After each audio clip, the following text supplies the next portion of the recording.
देखिए, जब भी कभी अली वजीर या मोहसिन दावड़ पाक फौज को गालियां देते थे ना, या जनरल बाजुआ के ऊपर तनकीद करते थे, तो यहां से जवाब आता था पाकिस्तान तहरीक इंसाफ की जानिब से। आज दोनों ने मिलकर पाक फौज को धोया है।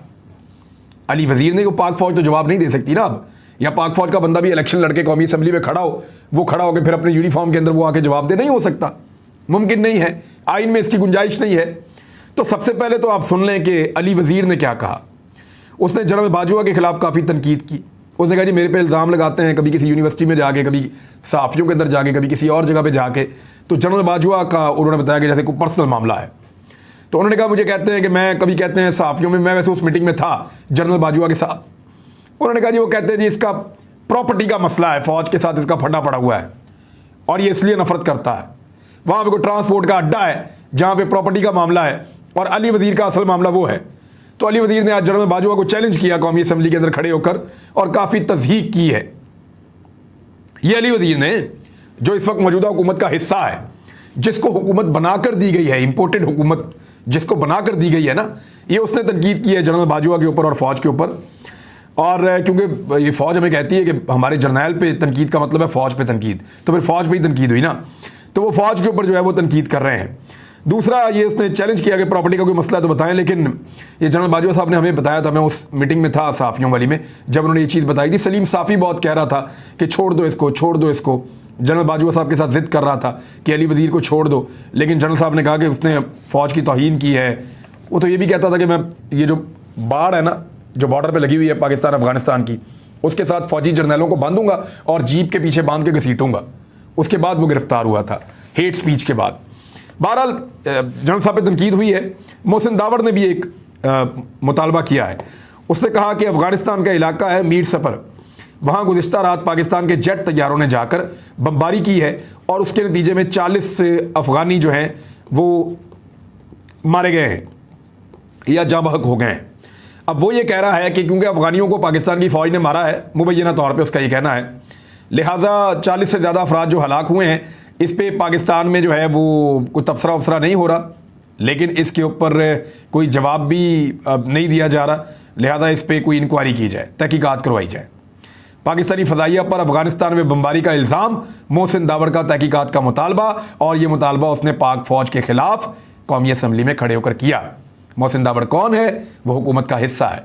इम्पोर्टेड हुकूमत ने फ़ौज के ऊपर नश्तर चलाने शुरू कर दिए हैं, पाक फ़ौज के ऊपर उंगलियां उठानी शुरू कर दी हैं और पाक फ़ौज की तज़हीक करना शुरू कर दी है। दूसरी जानिब बहुत बहुत मुबारक हो पाकिस्तान के इदारों को और तब्दीली का हिस्सा बनने वाले तमाम लोगों को कि जो इसका जवाब दिया करते थे, क्योंकि उसी असम्बली में आज जब बोला मोहसिन दावड़ और अली वज़ीर, तो उनको जवाब देने के लिए ना वहाँ पर मुराद सईद था, ना वहाँ पर अली मोहम्मद ख़ान था, ना वहाँ पर शहरयार अफरीदी था, ना परवेज़ खटक था और ना अली अमीन गंडापुर था। ये लोग आज वहाँ पर नहीं थे जो अली वज़ीर को या मोहसिन दावड़ को या इस तरह के लोगों को जो फ़ौज के ऊपर तनकीद करते हैं उनको जवाब देते थे। क्या सोशल मीडिया पे भी आज वो प्रोटेक्शन मौजूद है? ये गिले और शिकवे पैदा हो चुके हैं।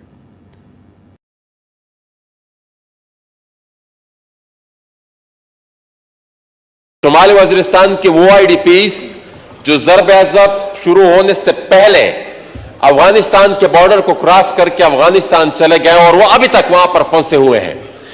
पिछली हुकूमत ने उनको वापस लाने के लिए कोई पॉलिसी नहीं बनाई और वो इंतहाई बुरी हालत में वहां पर जिंदगी गुजार रहे हैं।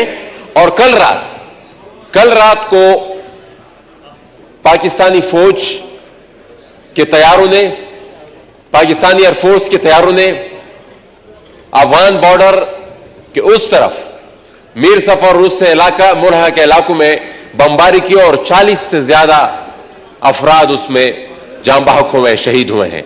तो मैं उसकी भी मजम्मत करता हूं जनाब स्पीकर। ये बात चीजें ऐसी हैं जो कि हमारी रेड लाइंस हैं, जिस पर हम किसी सूरत पे कंप्रोमाइज नहीं कर सकते, जिस पर हम किसी सूरत पे खामोश नहीं रह सकते। इस चीज को रोकना होगा। पहले ही हमें इतना जख्म दे चुके हैं, इतने जख्म हमें मिल चुके हैं जिसका मदावा अभी तक नहीं हुआ।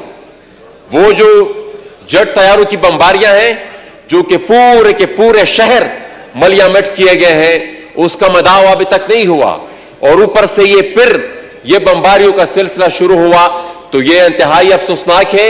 इसकी भरपूर तहकीकात भी होनी चाहिए और जिसने भी यह ऑपरेशन प्लान किया है उसके खिलाफ कार्रवाई, जो कि होनी नहीं है, मुझे पता है कि नहीं होनी, लेकिन बहरहाल हमने यह एहतजाज अपना यहां पर रिकॉर्ड पर जरूर लाना है।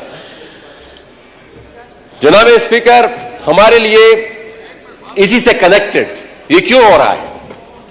ये इसीलिए हो रहा है कि हमारी एक फ्लॉड अफगान पॉलिसी है, जो 40 साल से भी ज्यादा हम उस पॉलिसी को फॉलो कर रहे हैं और उसकी रिपरकशंस फिर हमने देखी कि उसमें कितनी तबाही हुई।